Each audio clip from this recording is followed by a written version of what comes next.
नमस्ते, हमारा एक भाई बार बार पूछ रहा है कि आयुर्वेद की कोई बुक रिकमेंड करो, मतलब ऐसी कोई बुक के बारे में बताओ जिससे हमें आयुर्वेद की नॉलेज हो जाए। देखो सीधी बात कि अगर आपको आयुर्वेद की बिल्कुल एकदम गहरा अध्ययन करना है तो यही बताऊंगा कि आप BMS कर लो, लेकिन पता है कि उसके लिए बायोलॉजी लगती है, फिर से हमें 11th क्लास में पढ़ना होगा, यानी कि 11th क्लास रिपीट करके आपको बायोलॉजी सब्जेक्ट लेना पड़ेगा, उसके बाद आएगा BMS। तो इन सब बातों का तो कोई सेंस नहीं बनता, टाइम की बर्बादी है। तो इसी कारण को ध्यान में रखकर मैं 3 बुक ही आपको रिकमेंड करूंगा। वो 3 बुक को पढ़कर आपको आयुर्वेद की एक बेसिक नॉलेज मिल जाएगी। और ये सवाल मुझसे सिर्फ एक व्यक्ति ही नहीं, बहुत लोग पूछते हैं, इसलिए आज इस सवाल पर ठप्पा लगा दो, बार बार रिप्लाई देने का झंझट ही खत्म। आइए बढ़ते हैं पहली बुक पर। पहली बुक है अष्टांग हृदयम। अष्टांग हृदयम हमारे तुम्हारे जैसे लोगों के लिए ठीक है, यानी कि अष्टांग हृदयम हमारी तुम्हारी भाषा में है। इससे एक सामान्य व्यक्ति आयुर्वेद की एक सामान्य नॉलेज को हासिल कर सकता है। अष्टांग हृदयम जो कि महर्षि वाग्भट्ट ने लिखी है, इसको आप ऑनलाइन खरीदे, अमेज़न पर ये आसानी से उपलब्ध हो जाएगी। अब आगे बढ़ते हैं और जानते हैं दूसरी बुक के बारे में, जो है कि भाव प्रकाश निघंटु।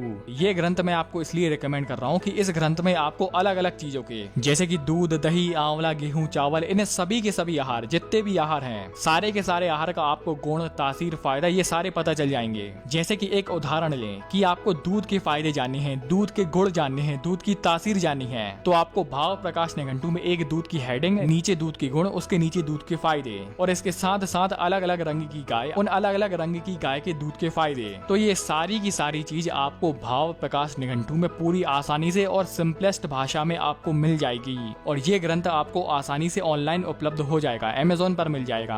आगे बढ़ते हैं तीसरे ग्रंथ पर, जो है रस तंत्र सार। ये ग्रंथ मैं आपको क्यों रिकमेंड कर रहा हूँ? अगर आपको दवाओं में शौक है, यानी कि आयुर्वेद के अलग अलग दवाओं में शौक है, अलग अलग फॉर्मूले में शौक है, तो आप इस ग्रंथ को जरूर खरीदें। इस ग्रंथ में आपको आयुर्वेद की A to Z सारी दवाएं, सारी यानी कि सारी दवाएं आपको मिल जाएंगी, जैसे कि भस्म, चूर्ण, आशावरिष्ठ या अवलेह, ये सारे की सारी चीज आपको इस ग्रंथ में मिल जाएंगी। ये ग्रंथ भी आपको अमेज़न पर ही मिल जाएगा।